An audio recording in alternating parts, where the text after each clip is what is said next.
Social democratic party of India SDPI की जानिब से पूरे शहर के अंदर हम लोगों ने लगभग 60 के करीब कॉर्नर मीटिंगों का एहतमाम किया है। कुछ मीटिंगें हो चुकी हैं और कुछ आपके सामने जारी है। हमारा मकसद एकदम साफ है कि शहर की आवाम को मजबूत बनाया जाए, ना कि मजबूर। हम लोगों ने एक पंफलेट छापा है जो शायद आप लोगों तक पहुंच चुका है। पंफलेट के जरिए हम लोगों ने एक टैगलाइन दी है उसके ऊपर के एसडीपीआई आपके दरवाजे पर। हमारी एक अदना सी कोशिश है कि शहर में बसने वाली आवाम अपने हुकूक को समझे कि कॉरपोरेशन पर हमारे हुकूक क्या हैं। एक आम शहरी का कॉरपोरेशन के ऊपर क्या राइट है, क्या हुकूक है, ये हम बताने की कोशिश कर रहे हैं। मुझे बताते हुए खुशी हो रही है कि आजाद हिंदुस्तान के अंदर जितनी भी सियासी जमातें हैं, तमाम सियासी जमातों ने आज तक भी ऐसा कोई कदम नहीं उठाया जैसा कि हमने उठाया इस पंफलेट के जरिए।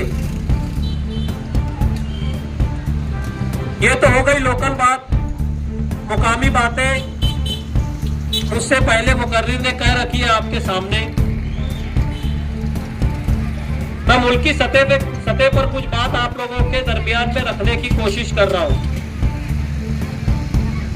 एसडीपीआई क्यों जरूरी है, इस पर मुझे कुछ बात रखना है आप लोगों के सामने। पूरे मुल्क में आप एक जायजा लें, कश्मीर से लेकर कन्याकुमारी तक जितनी भी सियासी जमातें हैं, ये किसी न किसी चेहरे के ऊपर चलती है, किसी न किसी शख्सियत पर चलती है। मिसाल के तौर पर कांग्रेस पार्टी, जैसे ही हम कांग्रेस पार्टी का नाम सुनते हैं हमारे सामने एक चेहरा उभर कर आता है। कौन सा चेहरा आता है? राहुल गांधी या सोनिया गांधी। थोड़ा सा और हम थोड़ा सा और आगे बढ़े, समाजवादी का नाम अगर ले हम तो मुलायम सिंह और अखिलेश यादव। थोड़ा और आगे बढ़ जाए, आम आदमी पार्टी, केजरीवाल पार्टी का था। तो ये चेहरा पूरी पार्टी के ऊपर हावी होता है। आज हिंदुस्तान के अंदर एसडीपीआई एक वाहिद सियासी जमात ऐसी है जिसका कोई एक मालक, कोई ओनर नहीं है। एसडीपीआई पार्टी का जो चलने का या चलाने का जो निजाम है वो आवाम के जरिए, इसकी मालक एक आम आवाम, एक आम शहरी है इसका ओनर, ना कि कोई सियासी चेहरा। आज मुल्क के हालात ऐसे हैं, एक डर का माहौल बनाकर रखा गया है। आप देखें जितनी भी सियासी जमातें हैं, उन्होंने ईडी के डर से अपनी सियासी दुकान को या अपने सियासी दफातर को बंद करके रखा हुआ है। रूलिंग पार्टी यानी बीजेपी का काम क्या है? इनके करप्शन की फाइल निकालना दूसरी सियासी पार्टियों वालों को, इनकी करप्शन की फाइल निकालना और लेकर बैठ जाना, इधर आता कि जेल में जाता। मिसाल आपके सामने है, अभी तुरंत में महाराष्ट्र में साबिक वजीर आला अशोक चौहान, जो एक बड़ा सेकुलर चेहरा माना जाता था कांग्रेस पार्टी का, आज वो बीजेपी के अंदर है। एनसीपी पार्टी, जिसे हम राष्ट्रवादी कांग्रेस पार्टी कहते हैं, वो पार्टी को 2 हिस्सों में तकसीम कर दिया गया। इसके पीछे एजेंडा क्या है आपको ये भी समझने की जरूरत है। महाराष्ट्र का मुसलमान बीजेपी को वोट नहीं करेगा, मैं समझता हूं हिंदुस्तान का मुसलमान नहीं करता। अब वोट तो चाहिए ना, तो एक नया आदमी खड़ा कर दो सेकुलर पार्टी के नाम से। एनसीपी के जरिए आपके वोटों को लिया जाएगा और उससे लेकर के सरकार बनाई जाएगी। आपसे ये कहा जाएगा कि एनसीपी पार्टी सेकुलर है, इसको वोट दे, और वो जाकर के बीजेपी में शामिल हो जाएंगे या उनको सरकार बनाने में मदद करेंगे। इस बात को हमें समझना होगा। आज पूरे मुल्क के अंदर जितनी भी सियासी जमातें काम कर रही हैं, सबके अंदर एक डर बैठा हुआ है। वो डर क्या है? बीजेपी का या ईडी का। एक आम कॉरपोरेटर भी अगर कोई सत्ता में होता है तो वो कहीं ना कहीं करप्ट होता है, उसके पास बेनामी संपत्ति होती है। बीजेपी का काम यही होता है कि जिनके पास बेनामी संपत्ति है, इनकी फाइल निकालो और इनको ईडी का डर बताकर अपने साथ कर लो, जाहिरी तौर से या बातिली तौर से। इन्हीं बातों को हमको समझना है। आने वाले वक्तों में पार्लियामेंट का इलेक्शन दस्तक दे रहा है। आपके पास सियासी दल्लान आएंगे, कोई अलग झंडे का कलर होगा, कोई किसी के झंडे का नीला कलर होगा, किसी का पीला होगा। मगर याद रखिए, आप जिनको वोटें देंगे इनकी क्या जामीन है कि कल आपके मसाइल पर वो आवाज उठाएंगे? इसकी क्या जामीन है कि कल आपके मसाइल को वो ऐवानों के अंदर रखेंगे? अभी मिसाल दे रहा हूं मैं, कल असेंबली का सेशन, स्पेशल सेशन रखा गया, इसलिए मराठा रिजर्वेशन के ताल्लुक से। मराठा रिजर्वेशन के ताल्लुक से जब सेशन खत्म हुआ, मुकामी एमएलए ने मीडिया से बातचीत की, उसका वीडियो शायद आप लोगों तक पहुंचा होगा। एमएलए ने कहा कि मराठा भाइयों को हमने 10% रिजर्वेशन एक राय से पास करके दे दिया। बहुत अच्छी बात है। मीडिया वाले ने एमएलए साहब से सवाल किया कि आपने अंदर मुस्लिम रिजर्वेशन के ताल्लुक से क्या बातें रखी सेशन के दौरान। इन्होंने कहा कि ये बातें तो या ये आवाजें तो हमेशा से उठती रही है। इसका मतलब उन्होंने आज कोई बात वहां नहीं रखी।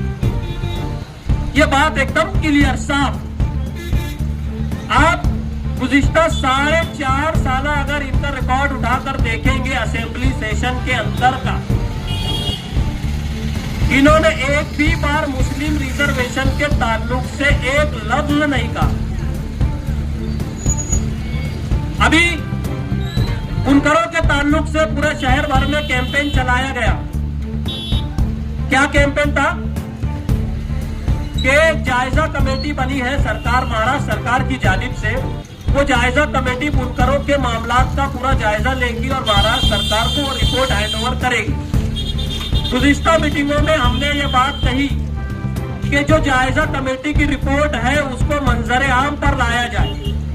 जरा पता तो चले कि शहर जिस पर चलता है, शहर को जो लोग चलाते हैं यानी बुनकर तबका, उनकी क्या रिपोर्ट गई है महाराष्ट्र सरकार में, जो रिपोर्ट के ऊपर हमारे तय होगा।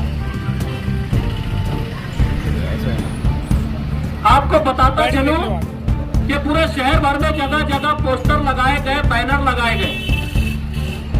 उस पर दादा भूसे जो पालक मंत्री है और कैबिनेट मिनिस्टर है उनका फोटो लगाया गया, और कैबिनेट मिनिस्टर है उनका फोटो लगाया गया, और ये कहा गया, ये लिखा गया उसके ऊपर कि ऐलान जंग अभी नहीं तो कभी नहीं।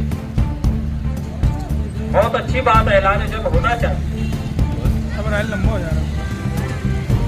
पोस्टर के ऊपर दादा भूसे का फोटो लगा है, मतलब सरकार आपके साथ है, ये चीज तो क्लियर हो गई। तो जाहिर सी बात है ऐलान जंग सरकार के खिलाफ नहीं हो सकता। तो फिर सवाल आता है कि ये ऐलान जंग किसके खिलाफ?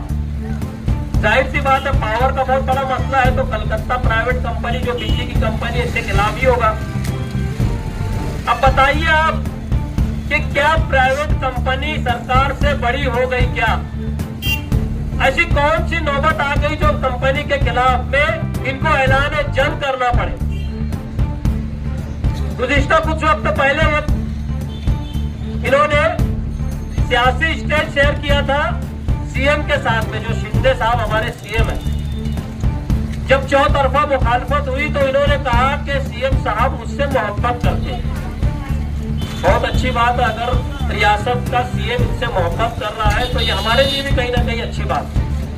मगर सवाल यह आता है कि मोहब्बत का सिला आपको कैसे लेना चाहिए। मैंने पिछली मीटिंगों में भी कहा कि उठाइए फोन और लगाइए कि माय डियर सीएम, मैं भी आपसे मोहब्बत करता हूं, आई लव यू टू, मेरे शहर को जिला बना दीजिए। माय डियर सीएम, मेरे शहर से ये जो पावर लूम का अजाब हमारे ऊपर आया है, इसको खत्म कीजिए, इसको 9-2-11 कर दीजिए। माय डियर सीएम, हमारी बहन बेटियों को डिलीवरी के नाम पर बार बार दुनिया भेजा जाता है। सीएम साहब, हमारे मसाइल को हल कीजिए और सिविल हॉस्पिटल में सहूलियात को मुहैया करा दीजिए। ये कब करेंगे? ये चीज को हमें समझना होगा। आज 366 करोड़ की बात की जाती है, साल में 365 दिन होते हैं, मतलब 1 करोड़ रुपया सिल्लक। अगर पर डे, हर दिन यौमिया अगर 1 करोड़ रुपया हम पकड़े तो 1 करोड़ रुपए का रोज शहर में काम हो रहा है। कहाँ है काम? गुज़िश्ता माजी में इनसे सवाल किया जाता था कि एमएलए साहब आप काम नहीं करते, फला रोड खराब है, फला नाला बह रहा है, फलाना चीज है, तो ये कहते थे रोड और गटर बनाना एमएलए का काम नहीं है। तो सवाल ये आता है कि फिर एमएलए का काम क्या है? आप लोगों को शायद पता होगा कि जब एक एमएलए चुनकर हॉल में जाता है तो उस हॉल को कानून साज असेंबली हॉल कहा जाता है। वहाँ कानून साजी की जाती है, वहाँ हमारे और आपके मुस्तकबिल के लिए पॉलिसीज तय की जाती है। बताइए आप, इन 4.5 सालों में जितनी भी सरकार की पॉलिसीज बनी या नए कवानीन बने, हमारे शहरी नुमाइंदे ने उस पर अपनी क्या बात रखी, क्या मशवरे दिए सरकार को कि ये चीज रियासत के लिए या शहर के लिए अच्छी है और ये चीज बुरी है? एक वीडियो बता दीजिए आप। एक भी वीडियो मौजूद नहीं है। सिर्फ बेवकूफ बनाने का काम किया जा रहा है एमएलए के जरिए। हमको इस बात को समझना होगा। ये कहते हैं